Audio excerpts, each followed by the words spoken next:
حضرت علی تو صرف 8 سال کے تھے جب نبی علیہ السلام نے دعوت کا آغاز کیا.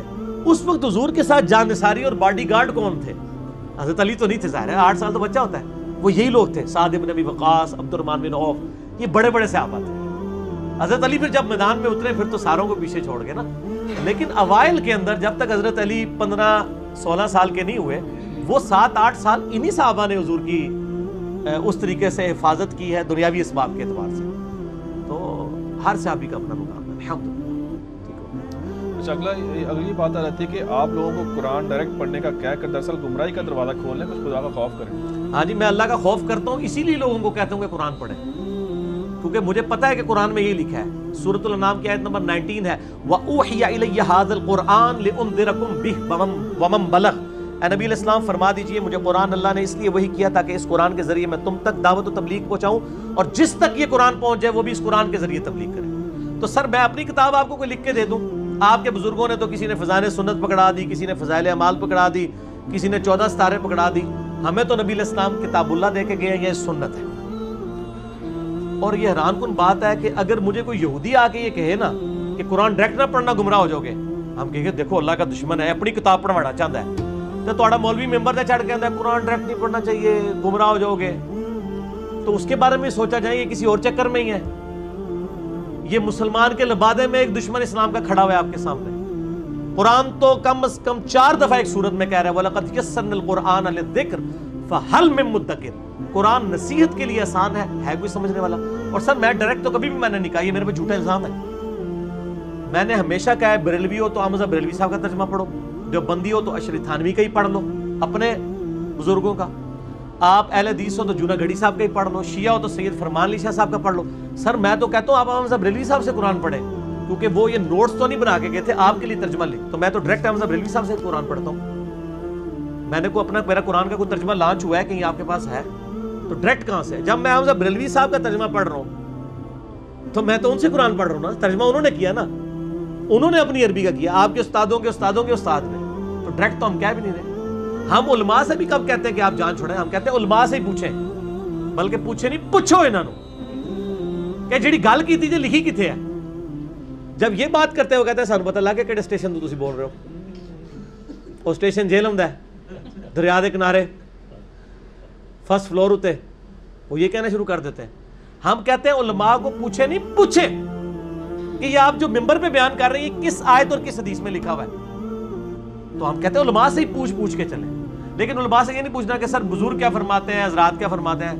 ان سے پوچھنا ہے اللہ کیا کہتا ہے، رسول اللہ کیا کہتے ہیں صلی اللہ علیہ وآلہ وسلم. کیونکہ حجۃ الوداع پہ قرآن و سنت ہی چھوڑ کے گئے تھے، بزرگان دین آپ کے نہیں چھوڑ کے گئے تھے.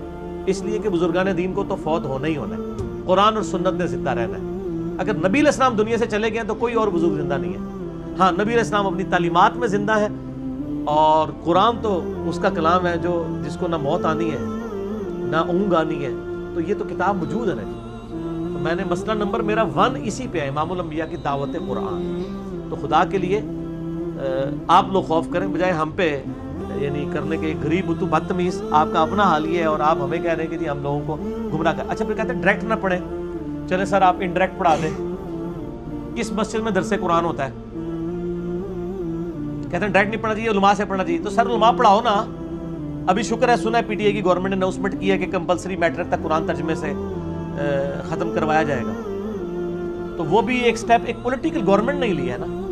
علماء نے تو کہیں قرآن نہیں شروع کیا ہوا، وہ تو صرف سپارے پڑھنے کے لیے اور میت کو بخشنے کے لیے انہوں نے قرآن کو سمجھا ہوا ہے. تو ہمیں تو کہتے ہیں ڈائریکٹ نہ پڑھو، اصل میں کہہ رہے ہوتے ہیں ناسی پڑھے نہ تو پڑھن دینا. اور میں آپ کو حقیقت بات ہے، آپ جتنے بڑے بہت بڑا کوئی عربی دان ہے نا وہ تو ترجمہ کر لے گا، ادروائز آپ کے جو عام مولوی ہیں درس نظامی والے ان کے سامنے آپ 30واں پارہ کھول کے رکھیں نا، ان کو کہ قرآن کا ذرا ترجمہ کر عربی کے ساتھ، اور ساتھ آپ احمد بریلوی صاحب کا یا شری تھانوی کا ترجمہ کھول لیں، آپ کو پتہ چلے گا آدھے الفاظ کا اس کو مطلب ہی نہیں پتا ہوگا. یہ ایویں انہوں نے روپ پایا ہے. اصل انہوں نے آپ نہیں نہ آتا، یہ کہتے ہیں ڈائریکٹ نہ پڑھو، اور انڈائریکٹ بھی نہیں پڑھاتے، خود بھی نہیں پڑھاتے، خود آتا نہیں ہے. ورنہ تو درس قرآن کریں نا. اپنی اپنی مولویوں کی کتابیں لے کے مسجد کے بعد بیٹھ جاتے ہیں نا نماز پڑھنے کے بعد، قرآن بھی کھول کے بیٹھے. آپ درس قرآن کسی مسجد میں شروع کریں. میں کہتا ہوں جی آپ عام بندے ہیں نا، مسجد میں جا کے 5-6 دوست بٹھا کے تو قرآن کا ترجمہ شروع کریں. ایک تو دوسرا دن نہیں مولوی نے تو پڑھن دینا. وہ اگر آ جائے ان کو سر تسی بہ جاؤ میں سننا، وہ کہے گا نا پڑھو ہی نا، وہ یہ کہے گا. تو سر پھر ہمیں تو گھر کے جب دشمن اتنے چمٹے ہوئے ہیں تو باہر سے تو کسی دشمن کی ضرورت ہی نہیں. تو اگر یہ اتنا روک رہے ہیں تو پھر ترجمے کیوں کیے ہیں انہوں نے؟ یہ آپ کے علم ترجمے یا تو پھر اس لیے کیے ہیں، میں انہی کی زبان بات کرتا ہوں، شاید انہوں نے کمائی کے لیے کیے ہیں. میرا خیال نہیں کہ اس وقت کمائی کا کوئی ذریعہ تھا، انہوں نے ہمارے لیے کیے ہیں ترجمے. اب پیچھے لوگوں نے کمائیاں شروع کر دی ہیں. دو ہی ہو سکتا ہے نا، یا پرسنل نوٹس ہو، وہ پرسنل ہوتے تو پرنٹ نہ ہوتے، پرسنل نہیں ہے. دوسرا ہے کمائی کا ذریعہ ہو، یہ ماننے کے لیے تیار نہیں ہو گئے جی ہم نے تو قرآن تو نہیں بیچنا. تیسرا کیا جی عوام جان جائے، تو اسی کے لیے. اسی لیے تو دیکھیں نا ساتھ پورے قرآن میں لکھا ہوتا ہے ایاک نعبد و ایاک نستعین، حاشیے میں یا علی مدد بھی لکھا ہوتا ہے. اللہ کی بات نہیں مانتے، ساتھ بیچ میں اپنا بھی لقمہ جو ہے نا.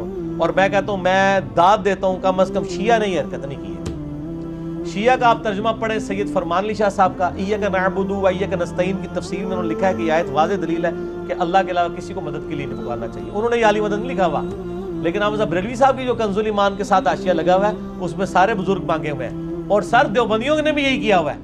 تفسیر عثمانی میں بھی ساتھ لکھا ہوا ہے کہ جو اولیاء اللہ سے مانگا جاتا ہے دراصل اللہ ہی سے مانگنا ہوتا ہے وہ. تو سر پھر تسی کہندے ہو سی ٹھیک ہے، شیعہ نے یہ جرت نہیں کی ہے جن کے اوپر ٹیگ لگا ہوا ہے. تو پھر دیکھ اور کھول کے دیکھ لیں، میرا تو ایک کلپ ہے قرآن کی 8 ٹرانسلیشنز کا اختلاف، ہزاروں لوگوں نے دیکھا، اس میں نے HD کیمرے میں یہ دکھائے ہیں، سب نے ترجمہ صحیح کیا ہوا ہے، تفسیر میں کوئی نہ کوئی